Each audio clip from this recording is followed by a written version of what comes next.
Mintzalaguna proiektua aurkezteko, elkartu gea alde batetik Galtzaundi euskera taldea, Zizurkilgo udala, Bilabonako udala, Anoetako udala eta Uema.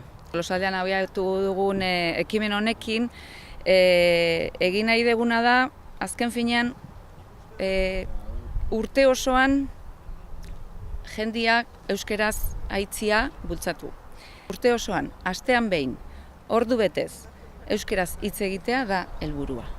Lagun artean, egiten duguna, normalean, elkarri kontu kontatzen, solasean, aitzea astean ordu betez. Zeinek hartu dezaken parte? Bueno, bi figura ditugu, ez? Mintzalagunean. Alde batetik bidelariak eta bestetik bidelagunak.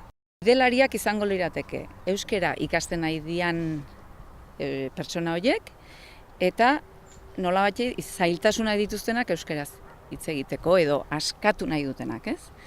Eta beste alde batetik bidelaguna edukiko genuke, bidelagunak egiten duena da lagundu. Euskaldun zaharra da eta lagunduko dio bidelariari euskeraz hitz egiten, besterik gabe. Eta ordu bete pasako lukete elkarrekin kontukotari nahi duten egiten. Uste dugu euskaraldiarekin lotuta pixka bat, 11 egun baino askoz ez gehiago egin dezakegula, eta urtean zehar ere euskeraz aitzeko modu bat badara.